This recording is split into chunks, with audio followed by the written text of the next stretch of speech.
All right, now we're back in the kitchen with Shona House, who also always brings the energy and the fun. True. I know, you're like the female version of George. Okay, that's all right.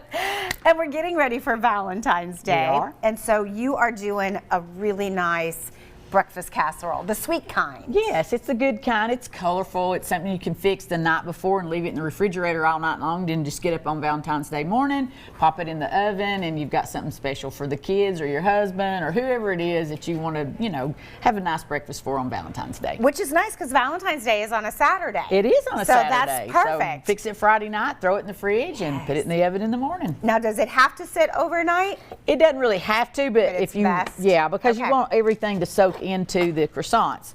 So you got to preheat your oven to 350 degrees if you're going to, when it's time for you to bake it.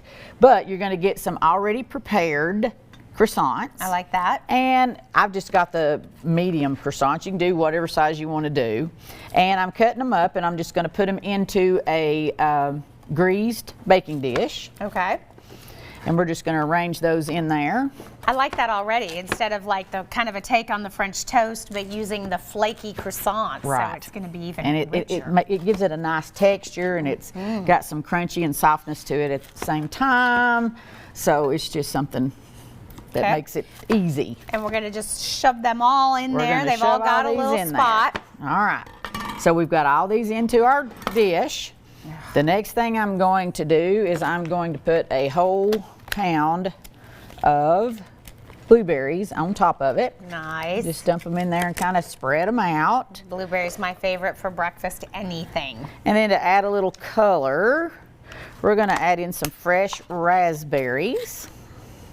Like look it. pretty. It is. It's very Valentine's. And you can do whatever right? type of berries you want. If you want to add some blackberries or some strawberries or, whatever type of berries that your family enjoys. Okay. You can put those in there. Beautiful. Okay, next up, I'm going to put some fresh lemon zest in there. Love. I always add lemon with your fruit and stuff. It makes it so much better. The flavors just pop out with a little bit of lemon. Yeah, it just tastes more fresh. It's like So we're just going to add all that into there. Okay. And put as much lemon zest as you want. I usually like a lot. Okay. All right. So you'd be just zesting away. Absolutely. Next up, you're going to put 3 eggs into a bowl. You're going to put about 1.5 cups. This is half and half. You can use half and half, or you can use regular milk. So you should probably do the half and half. It's a little bit richer. I mean, if a little bit you're going richer. croissants, we may as well go half Then I've and got half. some pure maple syrup here, and I'm just going to add a couple of tablespoons of that in there. We've got to have that vanilla flavor, so a couple of, or 3 drops of that. And I'm going to add in some cinnamon, and of course everything to taste, and a little nutmeg. Oh, yum. All the perfect spices. So that's all we're going to add to that. And then we're going to give this a good little stir, make sure you get the eggs and stuff incorporated, everything incorporated.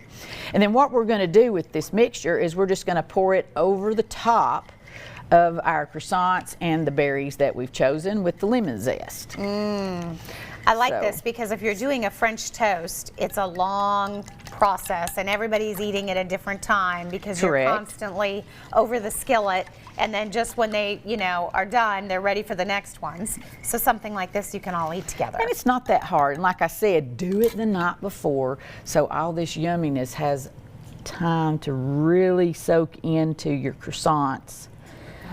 And Valentine's Day, it's about all the sweet stuff. It's about going the extra mile, right? Doing something extra. So for breakfast, this is something really, really good. And so what I do is normally just cover this up with some saran wrap and stick it back in the refrigerator, and I let it soak all night long. Or you can get up early and do it and, leave it for a couple of hours. Okay. And then we just stick it in the oven on 350 for about 25 to 30 minutes. Okay. And then when it comes out, we'll show you what we're going to do to top it. You're going to make a little special icing? Sure we are. I love it. All right, and she's going to share the recipe with us as well, so we will post that on our website. I love that you're representing. She's got her tribe shirt on. Dobbins Bennett Culinary Program. We had them on yesterday, too. They're getting ready for The Music Man coming up. So, all right, for more information on Shona and Faith Baked Cakes, you can always check out her website. She's also got great videos, wonderful catering at faithbakedcakes.com. We're back with more right after this.